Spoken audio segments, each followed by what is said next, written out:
আজকের পালা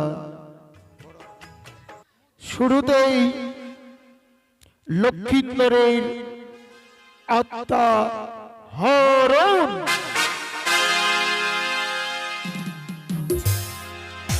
লক্ষিন্দরের আত্মা হরণ। লক্ষিন্দরের আত্মা হরণ।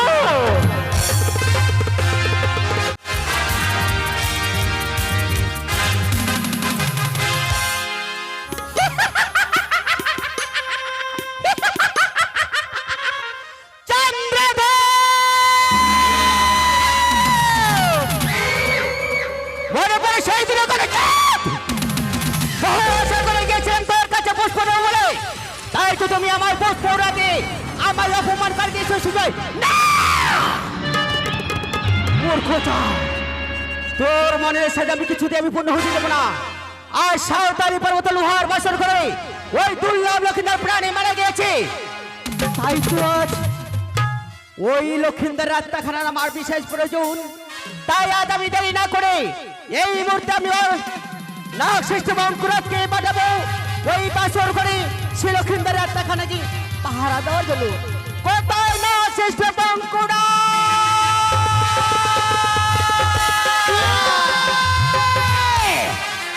কে মনে করি শরণ? বুঝিয়াছি আমার মামাই করেছে শরণ। মায়ের কাছে গিয়ে দেব দর্শন।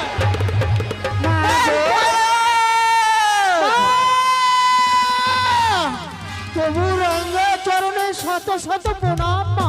আশীর্বাদ করে বঙ্কুরাজ। বলো মা বলো, কিবা কারণে স্মরণ করেছ মনে? শোনো বঙ্কুরাজ, আজ যে আমি বড় বিপদে পড়ে তোমায় আমি স্মরণ করেছি, তাই আজ আমার কাছে বিলম্ব না করে ছুটি দাও। সাঁওতালি পর্বতে লোহার বাসর করে দুর্লভ লক্ষিন্দর প্রাণী মারা গিয়েছে, তার আত্মাখানা তুমি ভালো করে তুমি বলছো মা? দুর্লভ লক্ষিন্দর ওই সাঁওতালি পর্বতে প্রাণী মারা গেছে। তার জিত বাদ মারা অধিকার তোমার, আর সেই জিত বাদ বা পাহারা দিতে যেতে হবে আমায়।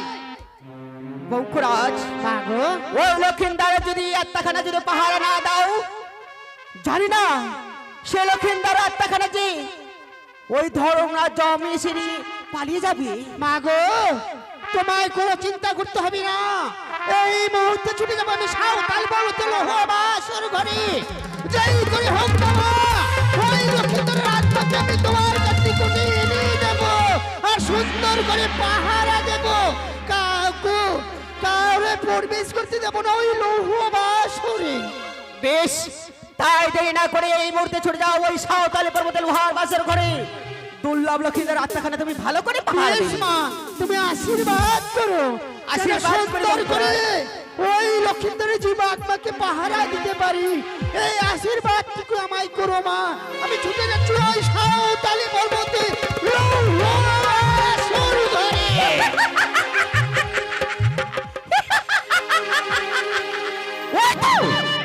আজ আমি নাগ শ্রেষ্ঠ বঙ্কুরাজকে পাঠিয়েছি ওই বাসর ঘরে সে লক্ষিন্দর আত্মাখানা পাহারা দেওয়ার জন্য। দেখি সে লক্ষিন্দর আত্মাখানা ভালোভাবে পাহারা দিচ্ছে কি না।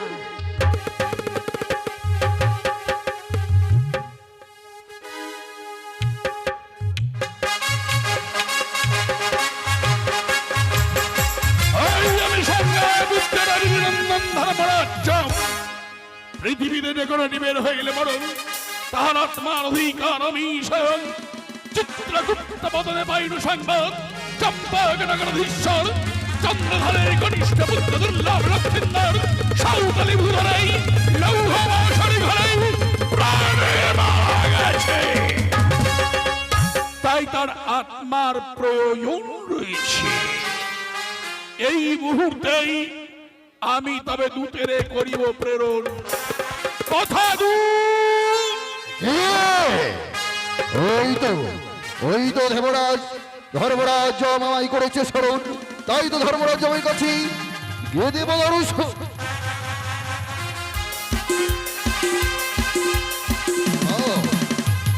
কল্যাণ ভবতু। ধর্মরাজ আজ কিবা কারণে আমায় করেছেন ছোড়ো?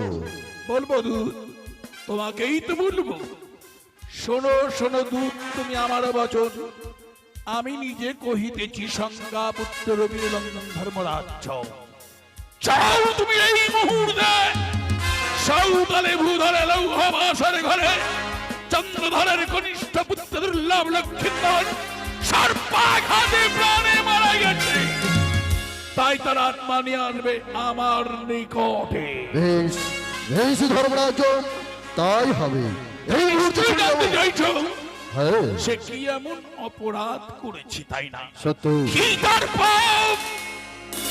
হ্যাঁ দুর্লভ লক্ষ্মীন্দর সে তার মাতৃতুল্য মামিমাকে অপমান করেছিল, তাই তার আত্মা তুমি নিয়ে আসবে।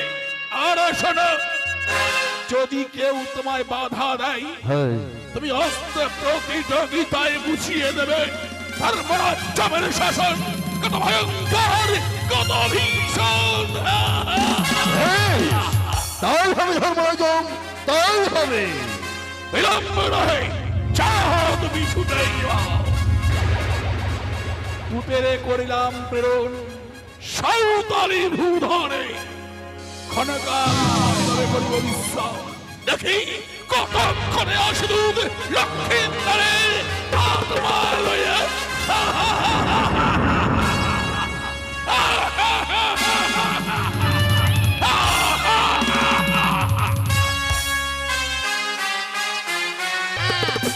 মা বলেছে, ওরে বাঙ্কুরাজ, সুন্দরী করে তুই লৌহবাসরে লক্ষিন্দরে যে বাদমা করবি পাহারা।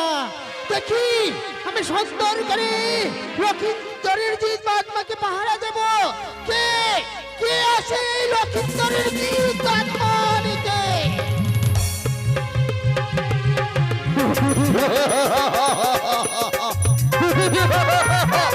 এই তো এই তো সেই সাঁওতালি পর্বত। আর বিলম্ব নয়, এই মুহূর্তে সাঁওতালি পর্বতে প্রবেশ করে লক্ষ্মীন্দরের জীবাত্মাকে নিয়ে যেতে হবে আমার ধর্মরাজ্যের নিকটে।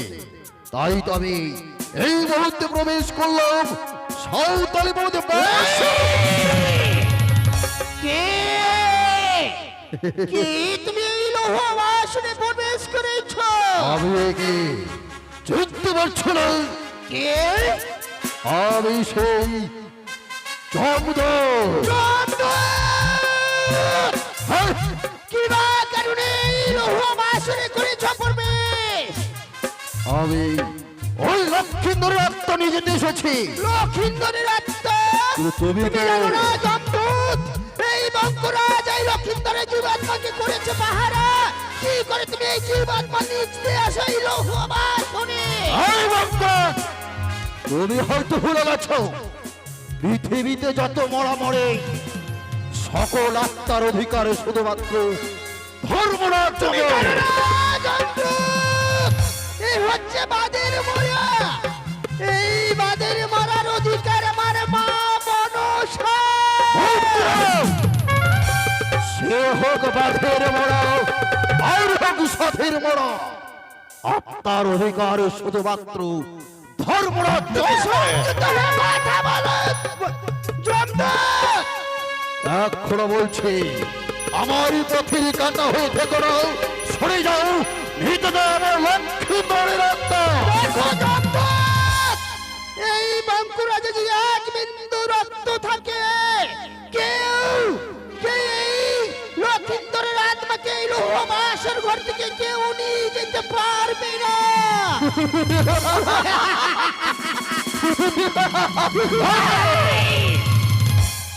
তবে প্রস্তুত হও, মোর সঙ্গে করলাম। দেখব কার বাহুতে আছে কত। তাই হবে জমদূত। হ্যাঁ। আরে দুধ নেই পড়া।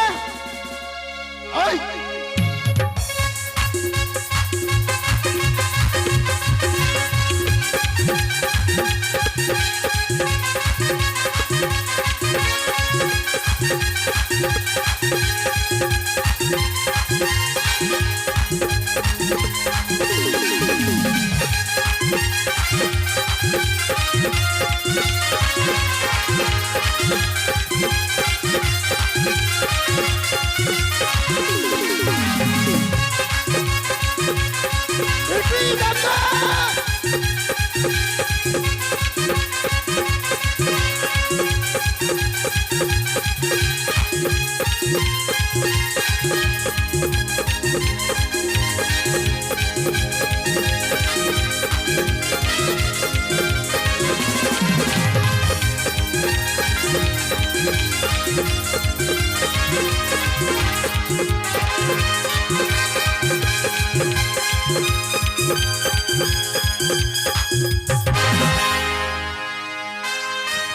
পালিয়ে গেল, শয়তান জমদূত পালিয়ে গেল। দেখি কে কে এই জীব আত্মাকে নিতে আসে, সুন্দর করে পাহারা দেব আমি।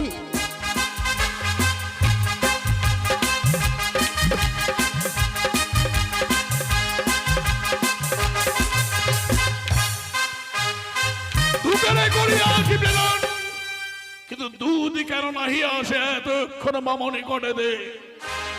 ওই তো কেন কার পদধ্বনি, রক্ষা করো, রক্ষা করো ধর্মরাজ্য।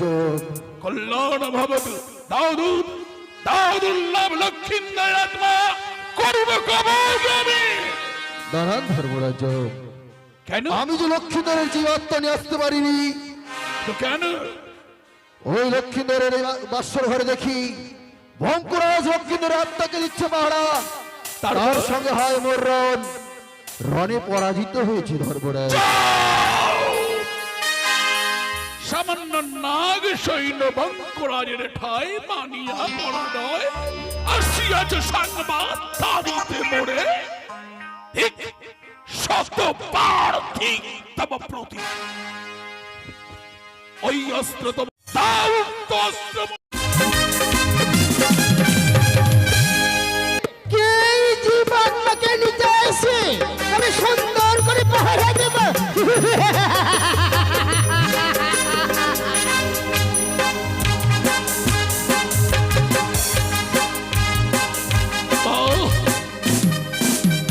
কিভাবে চিত্র নির্মাণ লৌহ বাসর দেহ খান। এই মুহূর্তে লৌহ বাসর গৃহেতে করিয়া প্রবেশ, দুর্লভ লক্ষ্মীন্দর আত্মা করিব কবচ আমি। কে তুমি? আমি বাঙ্কুরাজ।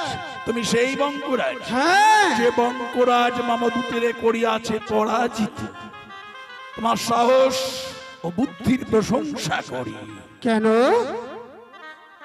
তোমায় কে পাঠিয়েছে স্থানে? আমায় পাঠিয়েছি আমায় মা মনসা। এই জীবাত্মার অধিকার শুধু আমার মা মনসা। ভুল করছো বঙ্কুরাজ, কেন? তুমি ভুল করছো। কি ভুল করেছি আমি? তুমি আমায় চেনো না। আমি স্বয়ং সংজ্ঞাপুত্র রবি নন্দন ধর্মরাজ্য ধর্মরাজ কি বা কারণে এসেছে এই লৌহ বাসনে? লক্ষ্মীন্দর আত্মা লইবার তরে। লক্ষিন্দরের আত্মা লইবার তরে। তুমি জানো না ধর্মরাজ, এই জীবাত্মার অধিকার শুধু আমার মাতা। কিছুতেই না।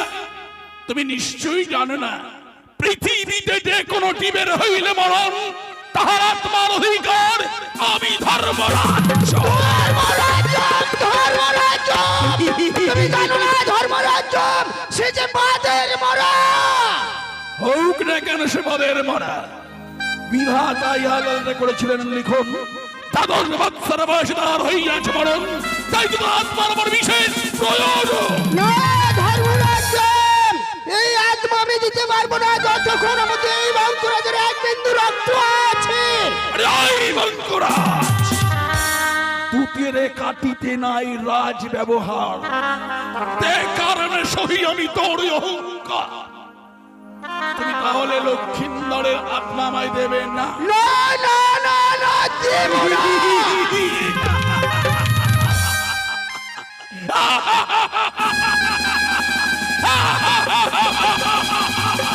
ধর্মরাজ, তুমি কি যুদ্ধ করতে চাও? হ্যাঁ আমি যুদ্ধ করতে চাই। ধরো অস্ত্র, করণ, দেখাও তুমি কত শক্তিমান। নিশ্চয় হবে ধর্মরাজ।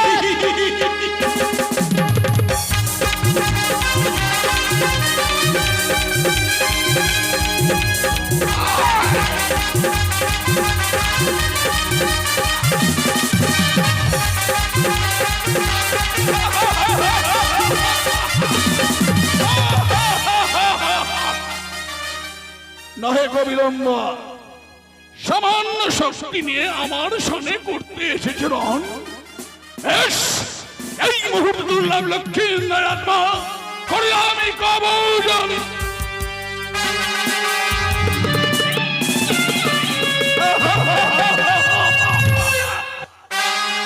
ফিরে যাব নিজ পুরে আমি।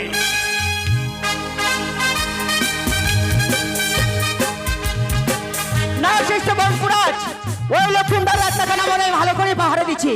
আজ আমি কিছুক্ষণ অপেক্ষা করি।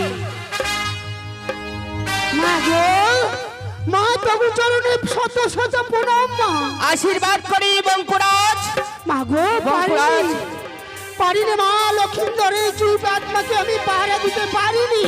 একে বলছো বংকুরাজ? এই মা, জানো মা, এসেছিল ওই যমরাজের দূত।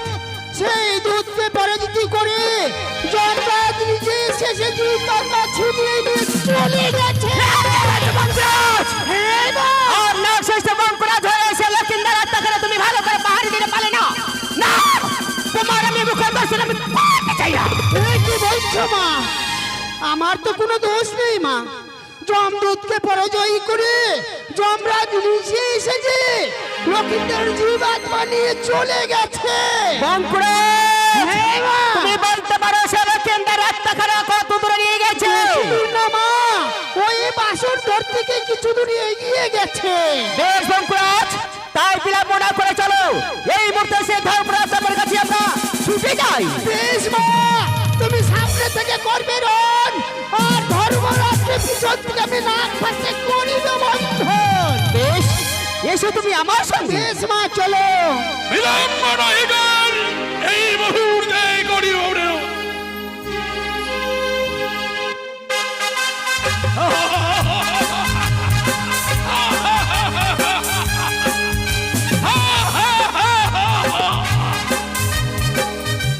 এই মুহূর্তে আমি তবে নিরপুর উদ্দেশ্যে করিব গমন। আর সে লক্ষ্মীন্দর রাস্তাখানে তুমি কোথায় চোরের মতো পালিয়ে নিয়ে গেছো? আহ ভগ্নী, তুমি জানো না আমি স্বয়ং রবির নন্দন ধর্মরাজ যম। তুমি এও নিশ্চয়ই জানো না পৃথিবীতে যে কোনো জীবের হইলে মরণ তার আত্মার অধিকার আমি স্বয়ং। কেন তুমি বৃথা করিয়াছ মোর পথরোধ? না, ওই লক্ষ্মীন্দর রাস্তাখানে আমি দিতে পারবো না। দিতে পারবেন? কিন্তু কেন? সে লক্ষ্মীন্দর রাস্তার আমার যে বিশেষ প্রয়োজন রয়েছে। তুমি বলতে চাইছো বাদের মোড়ে?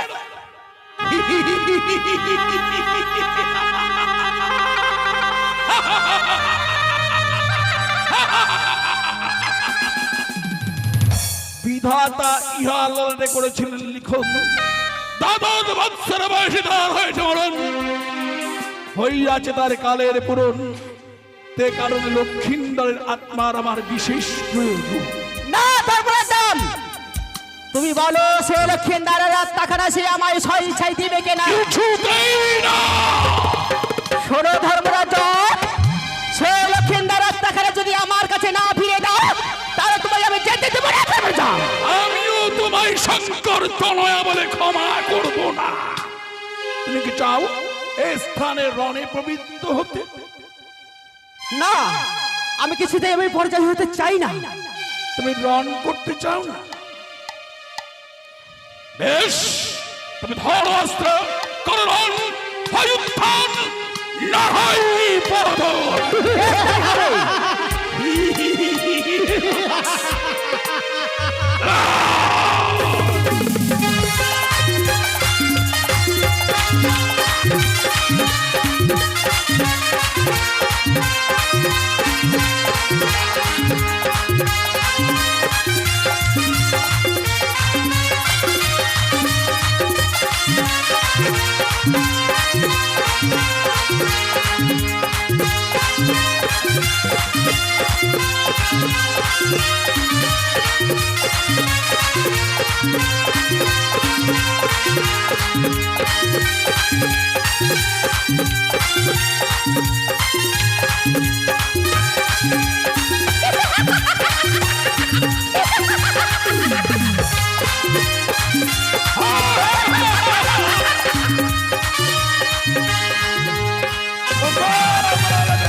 ওই আমি শৈলেশ্বর, তাই তো নিত্যদিন নন্দী ভিঙ্গি সঙ্গে করে আমি বাঁকা যা ভক্ষ আজও করব।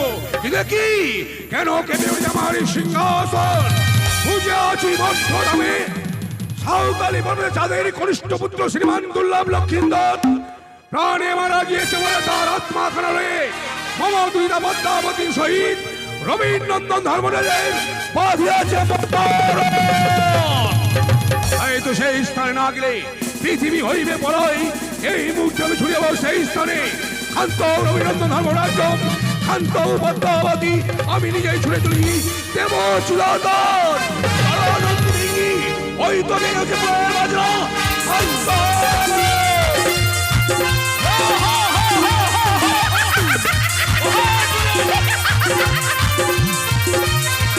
এই মুহূর্তে আত্মত্যাগ করি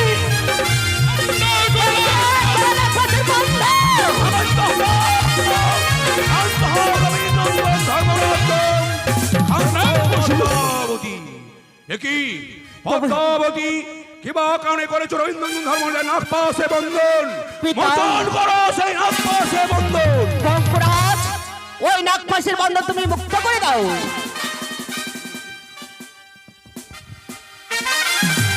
প্রণাম পশুপতি। প্রণাম হয় আশীর্বাদ করি পদ্মাবতী। রবীন্দ্রনন্দন ধর্মরাজ্য পদ্মাবতী জানিতে পারি কিবা কারণে বাঁধিয়াছে তোমাদের মহারণ দুর্লভ লক্ষ্মীন্দর আত্মার কারণ। দুর্লভ লক্ষ্মীন্দর আত্মার কারণ। হ্যাঁ পশুপতি। পদ্মাবতী পিতা, তুমি কি জানো না পৃথিবীতে যে কোনো জীবের হইলে মরণ তার আত্মার অধিকার একমাত্র রবীন্দ্রনন্দন ধর্মরাজ্য কেন বাধা দিয়েছ সে কারণ। পিতা গো, সে লক্ষিন্দর আত্মাখানা যে চোরের মতো পালিয়ে নিয়ে গেছিল, তাই তো তাকে আমি বাধা দিয়েছিলাম। পদ্মাবতী এ আত্মার অধিকার একমাত্র রবীন্দ্রনন্দন ধর্মরাজ্য। ঠিক বলেছেন পশুপতি। দাদু, কি করে আত্মার অধিকার হয় এই ধর্মরাজ্য? সে যে বাদের মরা, সে যে আমার মায়ের অধিকার। বিধাতা লিখেছিল মরণ তার ললাটে, তাই তো 12 বছর পূর্ণ কালে এই বছর ঘরে হয়েছে তার মরণ। পশুপতি, দুর্লভ লক্ষ্মীন্দরের আত্মা হইয়াছে মহারণ। এক এক করে সমস্ত দেব দেবীগণ মেলে দিয়েছিল আমার আত্মার অধিকার।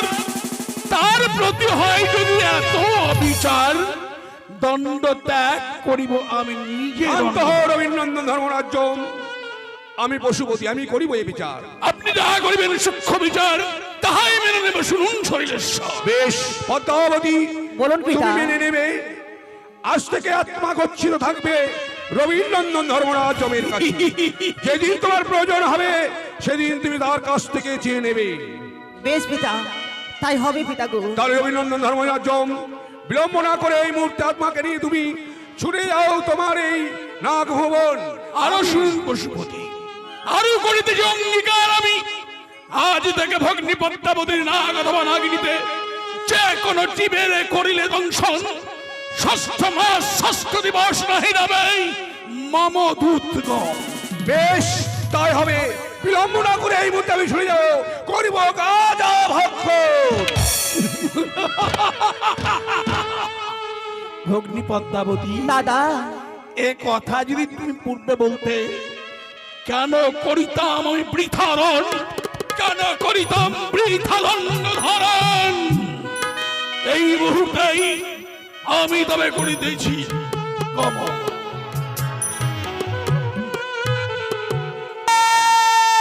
ভগ্নী পদ্মাবতী, পশ্চাৎ হইতে কেন তুমি স্মরণ করিছ বারবার? দাদা তুমি এসেছো? হ্যাঁ জানো দাদা গো, আমি যে তোমায় আমি পরীক্ষা করার জন্য আমি তোমায় স্মরণ করেছিলাম। কি বলতে চাইছো? যে তুমি তোমার কি আত্মার প্রয়োজন রয়েছে এই মুহূর্তে? না দাদা না, যখন সেই লক্ষ্মীন্দর আত্মার আমার প্রয়োজন হবে সেই সময় তোমায় আমি ডেকে নেবো। আমি কথা দিয়েছি যেই কালে লক্ষ্মীন্দরের আত্মা চাহিবে তুমি ভগিনী পদ্মামণি, সেই কালে আমি সহস্র বদনে প্রণয় এই মাত্র